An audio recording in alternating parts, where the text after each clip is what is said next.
Please help! Something's wrong here! Oh my God, that's my son! On a whiteout night in Aspen, Ethan Carter, a CEO who can fly anyone anywhere, cannot escape his past. A small fist hammers his glass door. A boy falls in the snow, whispering, "Please." Clutched in his hand, a cracked compass, the same one Ethan gave the only woman he loved. If a compass points home, why did it lead here now? When the storm clears, will he choose his heart or his empire? Snow kept its own clock in Aspen, a quiet, relentless ticking that erased footprints as soon as they were made. In the glass-walled mansion above the pines, Ethan Carter stood alone in his office, city lights distant, peaks fading behind sheets of white. He looked every inch the leader on a magazine cover, tall and broad-shouldered, navy suit sharp, red tie straight, dark hair side-swept with a clean streak of gray. His deep blue eyes held places the paper never printed. He ran a luxury aviation empire that could lift anyone above any storm. Tonight, the storm felt higher than the sky. He pressed a palm to the cold window. On the runway miles below, his jets slept under floodlights, noses pointed like patient hounds. Grounded. He could almost hear the wind licking at their wings. His phone buzzed. "We shut everything down, boss," said Mason from operations. "Snow's thick. Nothing's moving till morning." "Good," Ethan said. "Hold the crews. Make sure they eat and they sleep." A pause. "You okay up there?" "Fine," he lied. "Go home if you can." He set the phone down and crossed to the antique safe built into the stone wall. The code turned with a soft click. Inside, on black felt, lay a small brass circle, a compass with a hairline crack through the glass. He lifted it like it could bruise. His father had carried it in a breast pocket through 1,000 flights in older, louder skies. The crack came later, after the funeral, when the grief was loudest. Ethan had never fixed it. Some truths worked better when they stayed broken. He rubbed a thumb over the worn letters on the back. E. Carter, Sr. Then, below it, a second set of initials, smaller. C. H. He had added those with a jeweler's needle on a summer afternoon in a different life. Clara Hayes. College. July heat and lemonade in a kitchen with a sticky screen door. A laugh that could cut through the noise of any traffic. He remembered the way she touched his wrist when she thought he was trying to be brave. He remembered promising to fly her anywhere, then failing to protect her from the kind of storm no pilot could chart. "Some things you never forget," he said to the empty room. The wind answered through the eaves. He slipped the compass into his palm and walked the hallway, past framed photos of aircraft rollouts and ribbon cuttings, past a wall of crystal awards that looked expensive and sounded hollow in a quiet house. In the living room, the fire burned steady, soft light on the leather sofa, the throw blanket no one used. He sat and let the heat reach his knuckles. Mason had asked if he was okay. People always asked in the polite way. The truth was simpler and heavier. He had made 1,000 strong choices in boardrooms and hangars, and one weak one in a kitchen with a sticky screen door. He left when a fight got loud, believing it would spare her, believing distance could be a kind of love. He had told himself time would deliver a clean path back. Time delivered an empty house on a mountain, a flawless view, a name on buildings from Seattle to Miami, and a quiet he did not know what to do with. His father's voice surfaced, the old flight instructor calm. "Trust your instruments, even when your gut screams." The compass needle quivered and found north. He laughed once, a rough sound. North did not tell anyone how to go back. His phone lit again. A headline preview slid across the screen. "Market opens higher on Carter Aero's Asia deal." He swiped it away. Deals were easy. Regret was the thing that kept showing up after midnight with its shoes in its hand. Snow thickened outside, a white curtain pulling the valley from sight. He stood and walked to the kitchen. He brewed coffee, the good kind he saved for early flights, then poured it into a mug and did not drink. Steam rose and faded. He thought about the rookies in his hangars sleeping on break room couches. He thought about Clara at 22, tracing the line of his jaw like she was memorizing a map.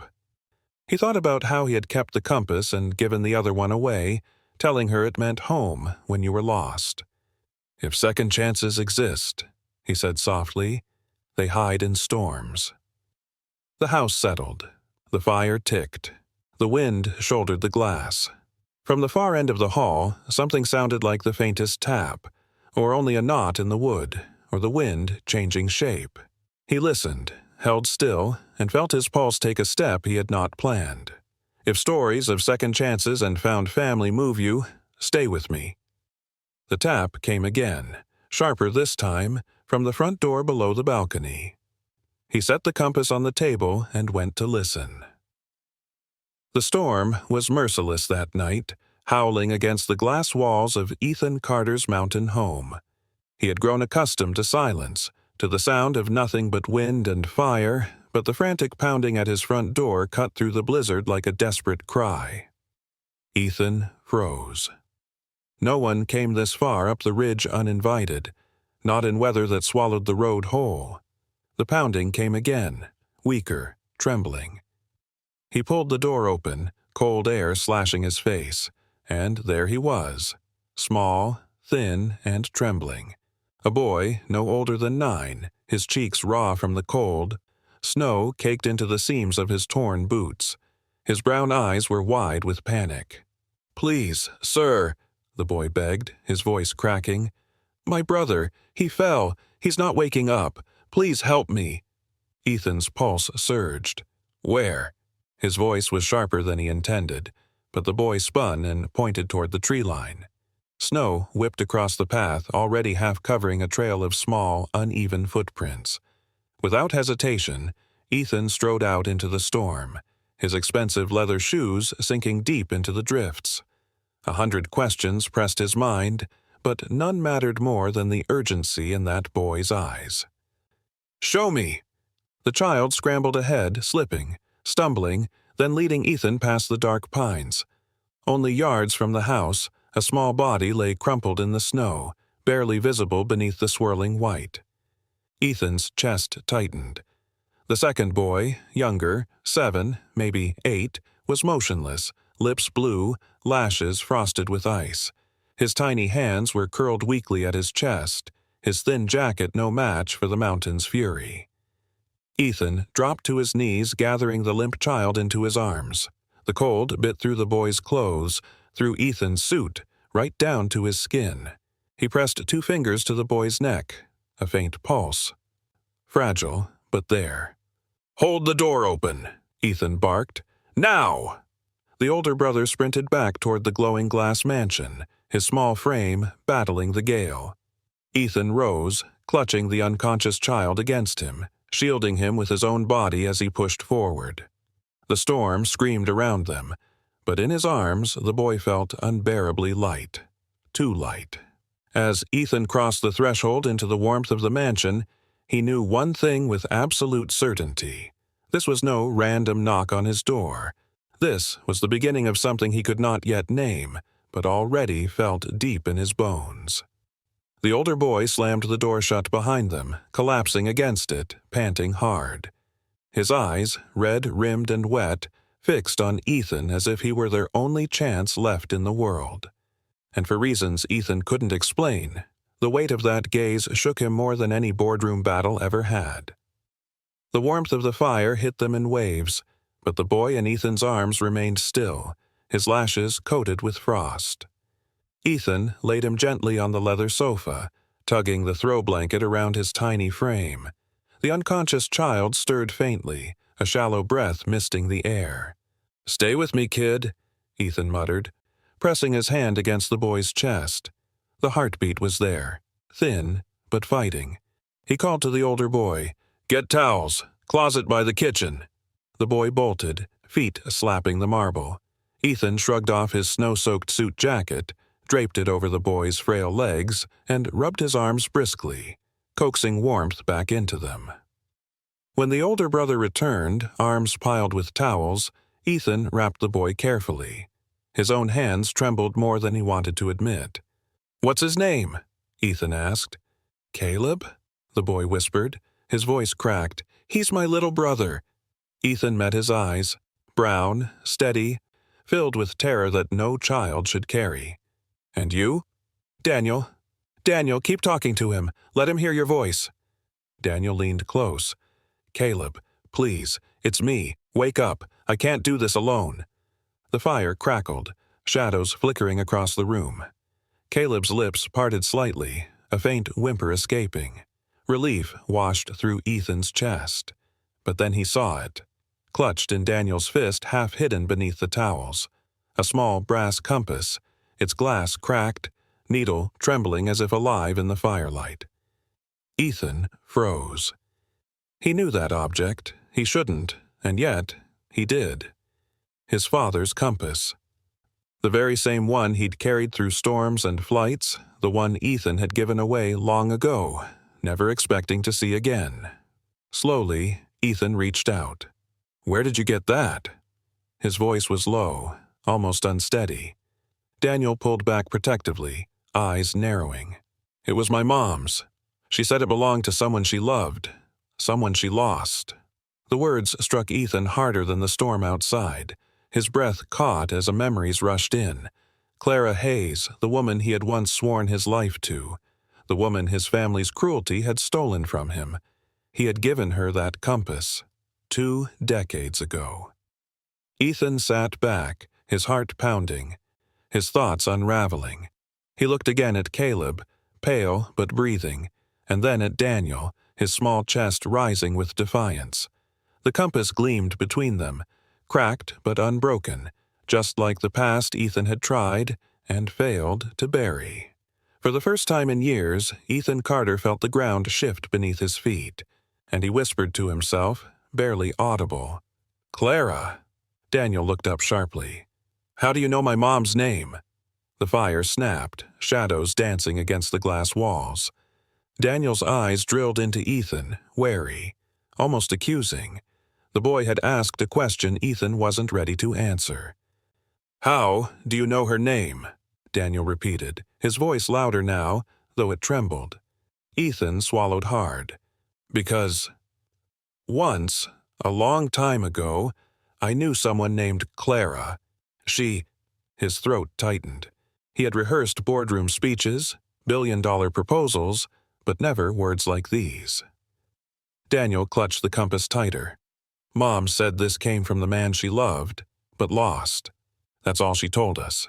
His gaze flicked to Caleb, still bundled in towels. "She's in the hospital now. An accident. We didn't have anyone else." Ethan's chest hollowed. "Hospital? Where?" "St. Mary's, down in town.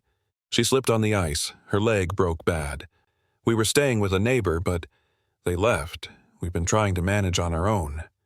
Daniel's voice cracked. "I tried to keep Caleb warm. I tried." His small shoulders shook. Ethan crouched beside him. "You did more than most grown men could. You saved your brother tonight." Daniel shook his head fiercely. "I almost lost him." His eyes glistened, but he blinked hard, refusing to cry. Ethan wanted to reach out, to reassure him, but the compass caught his gaze again, its cracked face reflecting the firelight. The same compass he had slipped into Clara's palm 20 years earlier, whispering, "If you're ever lost, this will lead you home." He whispered, almost to himself. She kept it. Daniel frowned. "What?" Ethan straightened, every nerve alive with shock. Could it be? Was Clara, after all these years, was she their mother? His son's mother? "Daniel," Ethan said gently, "did your mom ever tell you who gave her that compass?" Daniel's lips pressed tight. "Just that it was from the man who was supposed to be there, but he never came." His words were sharp, but beneath them was a hurt so deep it made Ethan's breath catch. Ethan stared into the boy's eyes, seeing fragments of himself he didn't want to admit. The squared jawline, the way his brow furrowed when he was determined. The silence stretched heavy. Outside, the blizzard roared, but inside the mansion it was Ethan's pulse that thundered. He had built a life in glass and steel. chasing skies, chasing profit, chasing distractions. And yet, here in his living room lay the very truth he'd been running from. The past wasn't gone. It was alive, breathing, trembling under his roof. Daniel shifted closer to Caleb, brushing damp hair from his brother's forehead. Mom always said, no matter what, we'd find the man connected to this compass. His small voice carried weight beyond his years. Ethan's heart tightened. He had no answer, not yet. Only a dawning certainty that nothing in his life would ever be the same again. The boy's words echoed in him like a verdict. The man Mom loved but lost. Ethan gripped the back of the chair, steadying himself. The storm might rage outside, but the true storm had just begun inside his home. Sleep never came to Ethan that night. The storm outside howled, but it was the storm within that left him restless. Each time the fire dimmed, he would stoke it again, his eyes flicking to the sofa where Caleb lay breathing more steadily, Daniel curled beside him like a guard dog too young for his post. The cracked compass gleamed faintly in Daniel's small fist, as if refusing to let the past stay buried. By dawn, Ethan had already made a call. His most trusted private investigator, Martin Keene, arrived by midday, shaking snow off his coat. "Urgent, you said," Martin muttered, his grizzled voice always a step behind suspicion. "What could be so important you drag me up a mountain in this weather?" Ethan handed him a photo from his study, one he hadn't looked at in years. A snapshot of Clara Hayes, 20 years younger, laughing under the July sun. "I need you to find her," Ethan said. His voice was firm, but his eyes betrayed a crack. "Her name is Clara Hayes. I lost her a long time ago. I need everything you can uncover, where she is, what happened to her, who she became." Martin studied the photo, then glanced toward the boy sleeping by the fire. His brow furrowed. "These kids connected?" Ethan hesitated. "They showed up last night. Their mother is in the hospital, and that," he nodded at the compass, "belonged to Clara. I need answers." Martin's eyes narrowed. "You think they're yours?" Ethan's jaw clenched. "I don't know, but if they are—" He let the thought hang heavy in the air. Martin slid the photo into his file. "Give me 48 hours. I'll start with hospital records, birth certificates, anything public. If she's in Aspen, I'll find her." When Martin left, Ethan walked back into the living room. Daniel stirred, blinking awake. "Who was that?" Daniel asked groggily. "Someone who's going to help us," Ethan said. "Help us?" Daniel's tone sharpened. "We don't even know you. Mom said not to trust strangers." Ethan crouched low, meeting his eyes. "You're right. I am a stranger. But I'm not going to stand by while you fight through storms alone. Not anymore." Daniel looked unconvinced, but his gaze flicked to Caleb, who shifted in his sleep with a faint moan. For a moment, the boy's stubborn guard cracked. "He almost didn't make it," Daniel whispered. "I know," Ethan said softly, "and I don't ever want you to feel that fear again." The room fell quiet. Ethan rose, walking to the window. The storm had cleared, leaving the mountains glittering under the pale sun. His empire stretched across the skies, his jets waiting at runways across the world. But for the first time in decades, none of that seemed to matter. What mattered was the truth. What happened to Clara, and whether the life he'd abandoned without knowing had come to knock at his door in the form of 2 lost boys. Behind him, Daniel's voice was faint but sure. "Mom always said the truth shows itself when you're ready to see it." Ethan closed his eyes, knowing the reckoning was already on its way. 2 days later, the boys sat bundled in the borrowed sweaters near the fire while Ethan paced the length of his office. The glass walls framed the mountains, but he barely saw them. His phone buzzed. Martin Keene's name flashed on the screen. "Talk to me," Ethan said, voice low. "I found her," Martin replied. "Clara Hayes. She was admitted to St. Mary's 3 nights ago with a fractured leg. Lives under the name Clara Hayes still. Works part-time at a bookstore downtown. Ethan closed his eyes. Relief, ache, regret, all tangled. And the boys? A pause, then Martin said, "They're hers all right. Birth certificates list her as mother. Father's name, blank." Ethan gripped the desk. "Are you certain?" "More than that," Martin continued. "I pulled medical records. A DNA test, quietly run, matched you. 99.9%. His voice softened. "They're yours, Ethan." For a moment, the room tilted. Ethan's hand went instinctively to the compass in his pocket. His son's. Years lost, childhoods he had never known, missed birthdays, scraped knees, nights of hunger and cold, all because he hadn't been there. He turned toward the living room. Daniel looked up warily, still protective, Caleb drowsy under a blanket. His throat burned as he spoke into the phone. "Thank you, Martin. That's enough." He hung up. Daniel studied him. "Why do you look like you've seen a ghost?" Ethan's voice wavered despite his effort to stay calm. "Because I just learned something I should have known a long time ago." He knelt in front of Daniel, his hands steady on the boy's shoulders. "You and your brother. You're my sons." The words hung heavy, sharp as broken glass. Daniel recoiled, eyes wide. "No, that's not true. Mom said he left, that he didn't care." Ethan's chest caved at the bitterness in the boy's voice. "She was right to protect you from me. I wasn't there. I should have been." His eyes flicked to Caleb, then back to Daniel. "But I know the truth now, and I can't turn away from it." Daniel's hands balled into fists. "If you were our dad, why didn't you come for us? Why did Mom cry at night thinking nobody cared?" His words sliced deep. Ethan forced himself to absorb the blow. "Because I failed her, and I failed you. I can't change those years, but I can choose what I do now." Daniel's jaw trembled. He looked torn between anger and a fragile hope he was too afraid to believe.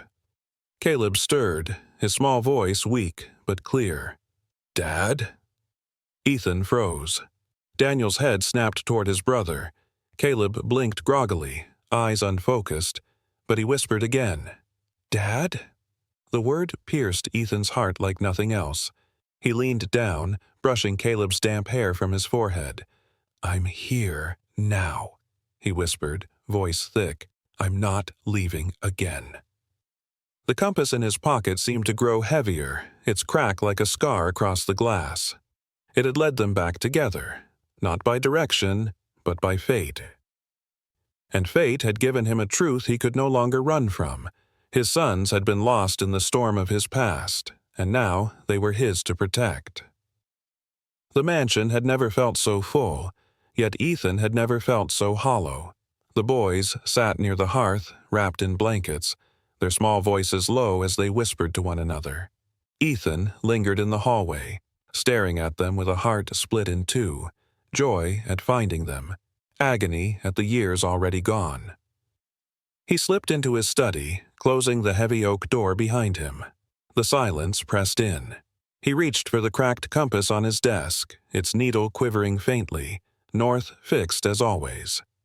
His father's voice echoed from memory. "Trust your instruments, son. They never lie, even when you want them to. But what good was a compass when the years themselves were lost?" Ethan sat heavily in the leather chair, elbows braced on his knees, head in his hands. He could build an empire, navigate storms in the sky, charm investors in 3 languages. But nothing prepared him for 2 pairs of young eyes, one full of guarded suspicion, the other already calling him Dad. Guilt gnawed at him. Clara had carried this burden alone, raising their sons without support, enduring nights of fear and hunger. And where had he been? Flying to Milan, shaking hands in Singapore, posing for glossy covers that praised him as a man of vision. All while 2 boys bore his name in silence, unknown even to him. His chest tightened until he spoke aloud, barely a whisper. "What if they hate me for it?" A soft knock pulled him back. The door creaked open. Daniel stood there, arms crossed, eyes sharper than any investor's. "Why are you hiding in here?" the boy asked. Ethan straightened, forcing steadiness. I wasn't hiding. Daniel stepped in, closing the door with more force than necessary. You keep saying you're our dad. But where were you when Mom couldn't walk for days after she fell? When we had no heat? When Caleb got sick and we didn't have medicine? His small voice cracked, trembling between rage and heartbreak. Each word struck harder than any boardroom ambush. Ethan swallowed. I wasn't there, and I'll regret that for the rest of my life. Daniel's fists clenched. Sorry doesn't fix anything. I know, Ethan said quietly. He rose, towering, but his voice was low, stripped of command. I can't erase what I missed, but I can be here now. I can make sure you never go through that again. Daniel looked at him, eyes wet, defiance crumbling at the edges. Mom always said not to wait on people who left. Ethan's throat tightened. Then maybe she was right, but if you give me one chance, just one, I'll prove I'm not leaving this time. For a long moment, silence hung between them. Then Daniel turned, yanking the door open. Prove it, he muttered, before storming down the hall. Ethan sank back into the chair, the compass heavy in his palm. Trust your instruments. But the only compass that mattered now was two fragile boys, and the hope that it wasn't too late to guide them home. The storm had passed, but Ethan's house still held its echo, quiet, tense, as though the walls themselves were waiting. Daniel avoided his eyes, busying himself with tending to Caleb, adjusting blankets, straightening the firewood like a soldier holding the line. Ethan watched, the cracked compass warm in his palm, and knew he had to speak before silence built walls too high to cross. He knelt beside Daniel, lowering his voice. I know trust doesn't come from words. It comes from what I do, so I'm telling you this now, and I want you to remember it. You will never sleep cold again. You will never wonder if you're alone, not while I'm here. Daniel's jaw tensed. People make promises all the time. They don't mean anything. Ethan swallowed, forcing calm into his voice. You're right. A promise is empty if no one keeps it, but I intend to keep mine, for you and for your brother. Daniel's eyes flicked up, uncertain, as though searching his face for cracks. Why now? Why do you care now? Ethan inhaled slowly. Because I didn't know, and that ignorance is on me. I should have fought harder for your mother no matter what stood in the way. I should have been there. I can't undo that, but I can stand here in front of you and swear I'll never vanish again. Daniel's lip trembled, though he tried to steel himself. Mom said strangers can be kind for a day and gone the next. She told us to be careful. Ethan nodded, voice softening. Then let me prove I'm not a stranger. Let me earn what I lost. Let me be here long enough for you to see I mean it. Caleb stirred, blinking awake, his cheeks pink now from the warmth of the fire. His eyes fluttered toward Ethan, and a faint smile tugged at his lips. Warm, he whispered. Ethan's chest broke open. He brushed the boy's hair gently. You'll never be cold again, Caleb. That's my vow. Daniel turned his face away, but not before Ethan caught the shimmer in his eyes. A boy trying too hard not to hope. Later that night, as snow glittered beneath the moon, Ethan tucked both boys into the guest room, their small bodies curled under thick quilts. He lingered by the doorway, whispering to himself, "This is where it begins." The compass sat on the nightstand, its cracked glass catching the firelight. It seemed to whisper back, "Don't lose your way again." Morning light bled softly over the mountains, painting the snow a pale gold. Ethan brewed coffee in the kitchen, his thoughts as restless as the steam rising from the mug. He had vowed never to leave the boys alone again, yet he could still feel Daniel's walls, strong and high. A shuffle of footsteps broke the quiet.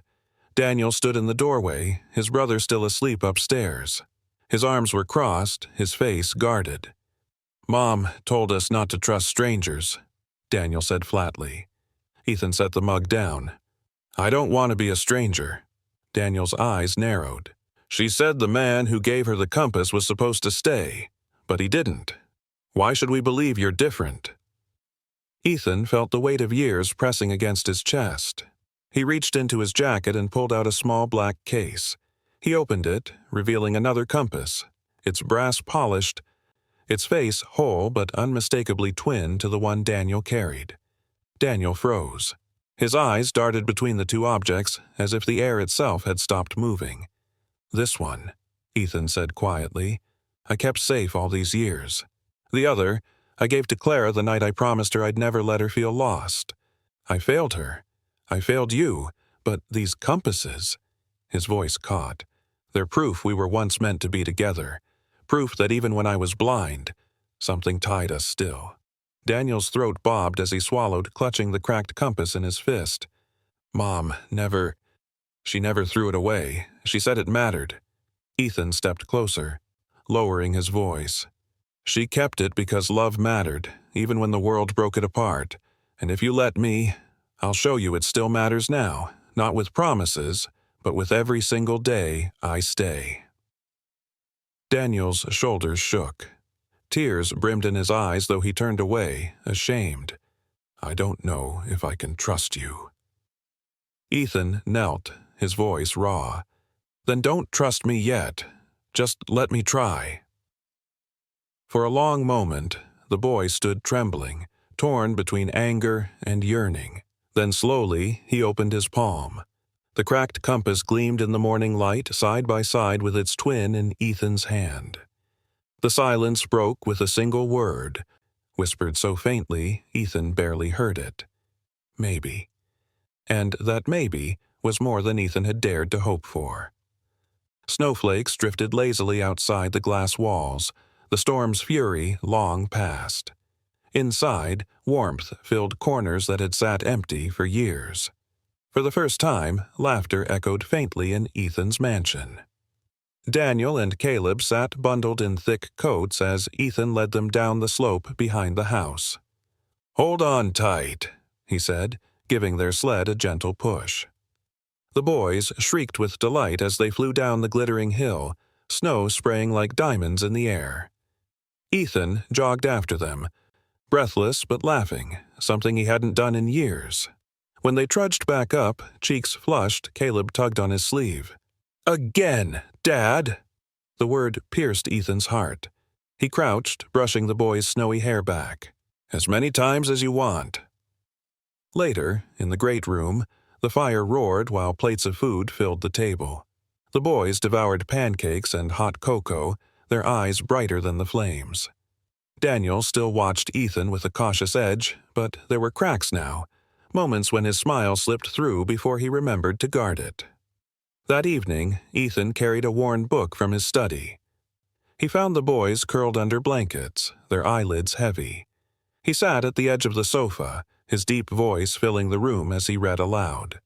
Caleb nestled closer, drifting into sleep, while Daniel tried to resist but finally let his head rest against the cushion. The final words faded. Ethan closed the book gently, his throat thick. He glanced down, and there it was, small but undeniable. "Good night, Dad," Daniel murmured, half asleep, the walls he had built slipping away in the haze of dreams. Ethan's breath caught.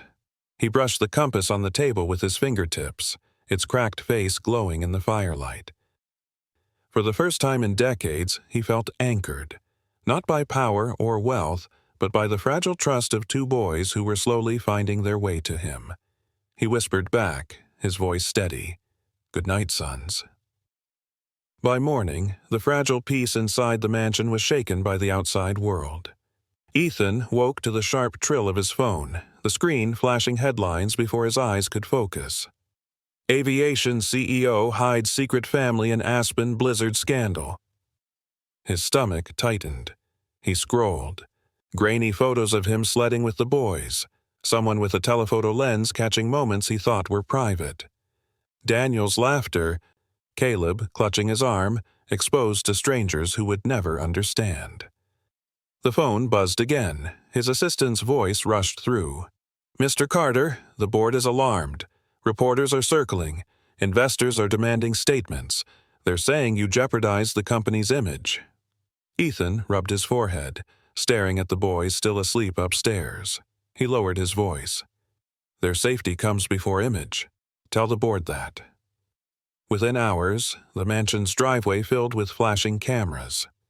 Ethan drew the curtains tight, the crackle of reporters' voices muffled but insistent. Is it true they're your children? When did you discover them? What will happen to your empire? Daniel peeked nervously from the staircase, his small hands gripping the railing.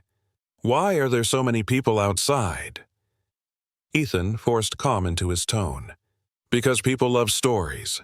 They'll move on. But he knew better. In boardrooms, whispers had already started. Words like reckless, distracted, liability. To them, family wasn't strength. It was weakness. His phone rang again. This time the chairman of the board. The voice on the other end was cold. Ethan, the company cannot afford scandal. Resolve this quietly or step aside. Your personal life is becoming a problem. Ethan's jaw set. He looked toward the cracked compass resting on his desk.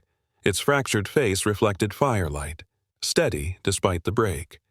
A symbol of what endured even under pressure. For the first time in years, he didn't feel afraid of the board. He felt protective, not of his title, but of two boys upstairs who had already lost too much. He whispered to himself, steady as the compass needle, "They are not a scandal. They are my sons."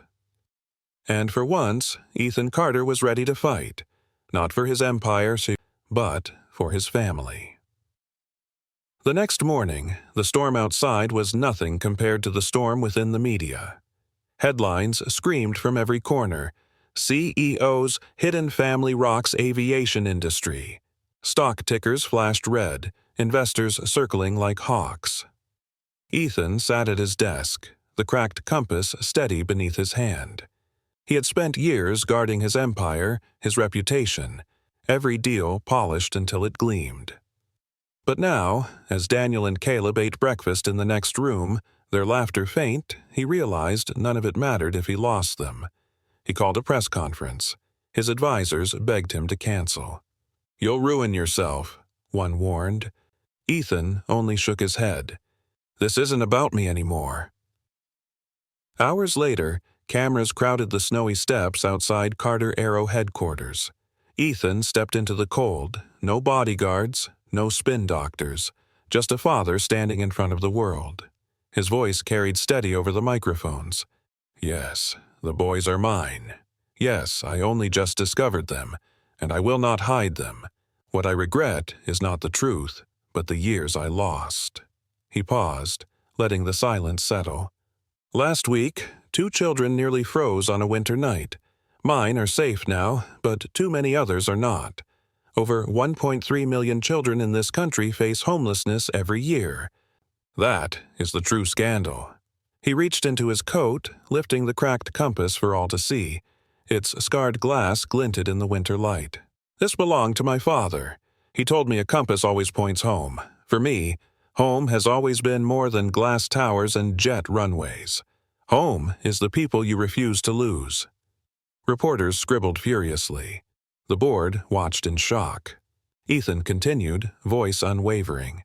"Today, I'm pledging $20 million to launch the Compass Foundation, dedicated to building shelters for homeless children in the harshest winters. No child should wonder if they'll make it through the night." The crowd buzzed, questions flying, but Ethan turned and walked away. For once, he didn't feel like a CEO under siege. He felt like a father reclaiming something he should never have lost. Back in the car, he glanced at the compass again, its needle quivering north, and for the first time, he knew exactly where he was headed. Snow dusted the evergreens outside the mansion as Christmas morning arrived. The fire glowed bright, wrapping the room in warmth. Daniel and Caleb sat cross-legged on the rug, their eyes darting between the stockings and the small box resting beneath the tree. Ethan, dressed in a simple sweater instead of his usual tailored suit, knelt beside them. His heart pounded, not from boardroom nerves, but from something far greater. "Go on," he said softly. Caleb tugged the ribbon loose, Daniel carefully lifting the lid. Inside lay 2 small compass necklaces, gleaming brass against velvet. Each bore an engraving, "Never lost again." The boys stared, speechless. Caleb's tiny fingers traced the letters. "Is this really for us?" Ethan's throat tightened. "For you both. So you'll always know where home is. So you'll never feel alone again." Daniel's walls cracked. His lip trembled as he clutched the compass to his chest. You mean it? You won't disappear?" Ethan cupped his son's shoulder, eyes steady. "I swear, Daniel, I'm here. I'm not leaving again." The silence broke with sudden movement, both boys throwing their arms around him at once, small voices muffled against his chest. "Dad," they whispered, together this time. The word landed like a gift Ethan had waited his whole life to receive. His arms closed around them, tears stinging his eyes as the firelight flickered across their faces. Outside, the mountains glistened under the winter sun, but inside, Ethan finally felt something he'd never found in all his wealth, all his flights, all his empire. He had found home.